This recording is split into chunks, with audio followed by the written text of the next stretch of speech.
જો ટ્રેક્ટર ચાલુ છે અત્યારે અને રાપ ખેતરમાં હાંકીએ છે. તો અજીતભાઈ ખેતર હાંકી લીધું, ત્યાં પંચર પડ્યું. તો જો હમણાં પાછું પંચર કરાવી, આમાં કઈ હાથી હાંક્યું નથી. તો હવે જો આપણે ચણા સીતારામ, જય માતાજી મિત્રો, સ્વાગત છે તમારું. આજે જો આપણે પાછો બ્લોગ બનાવ્યો અને ઘણા સમયથી આપણે બ્લોગ અહીંયા વાડીએ ટ્રેક્ટર વેચી જો રાપ જો મારી પાછળ તમે જોઈ શકો છો, જો ટ્રેક્ટર ચાલુ છે અત્યારે અને રાપ ખેતરમાં હાંકીએ છે. તો અજીતભાઈ જો રાપ હાંકે છે, સવારે શરૂ કર્યું હતું. સવારે અજીતભાઈ મોડા આવ્યા હતા અને ઓલું ખેતર હાંકી લીધું, ત્યાં પંચર પડ્યું. તો જો હમણાં પાછું પંચર કરાવી અને પાછું ટ્રેક્ટર શરૂ કર્યું.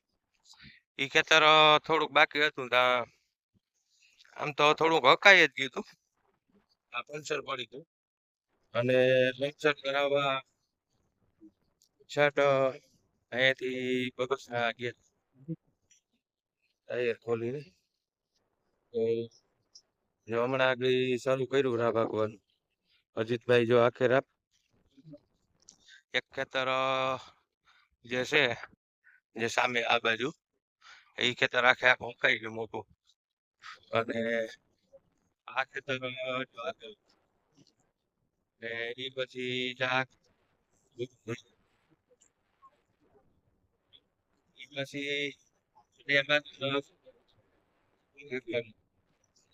આજે રાપ ભાગવાનું કામ કરવા. તો ઘણાની મડીમાં ભૂલ થઈ ગઈ, એ પછી આમાં કઈ હાથી આપ્યું નથી. તો હવે તો આપણે ચણા પરિયો દેખાય એને પાડવા માટે થઈને જો રાપ આપવું પડે. જ્યાં છે પરિયું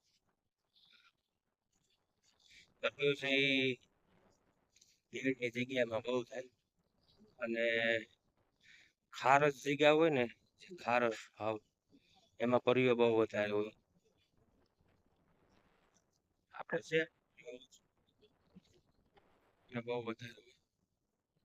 ચણાના વરસાદમાં અત્યારે હાવ પૂરો થઈ ગયો.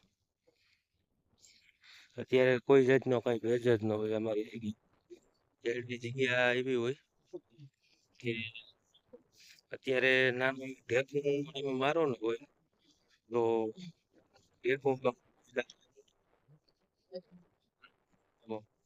જાશે કે અત્યારે જો આમાં તિરાડ પડી ગઈ, મોટા મોટા વધારે તિરાડ. તો ઘરની જગ્યાનો મોટો એક કે ઘરની જગ્યા આમ ઉપજાવ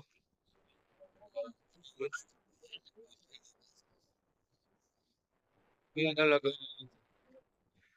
વિસ્તારના અલગ અલગ ફાયદા હોય, અલગ અલગ નુકસાન પણ હોય. અજીતભાઈ જોઈ ટ્રેક્ટર ચલાવે.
અને અત્યારે ઘેડના ખેતરમાં હે ને અહીં આવો એટલે કોઈ માણસ પણ ન જોવા તમને મળે. ખેતરું બધાય ખાલી હોય. ક્યાંક કોક કોક ખેડૂ હોય ઈ ટ્રેક્ટર વેથી હાથી જોવા મળે. બાકી અત્યારે ખેડનો એરિયો આપણે એકદમ સુસાન. કોઈ તમને સામે પણ જોવા ન મળે. ઉનાળાનો તડકો પણ અહીંયા એટલો પડે કે વાત પૂછો માં. જેટલી સિટીમાં પડે એટલી અહીંયા ન પડે. અમારે અહીંયા દરિયો નજીક થાય. ઈ 13 કિલોમીટર દૂર થાય. દરિયો અહીંયા આવી ગયો એટલા માટે પાછું હવે ચોમાસું છે. જેમ ચોમાસું નજીક થયું એમાં ઘાટો બહુ વધારે લાગ્યો અને ઘાટો છે.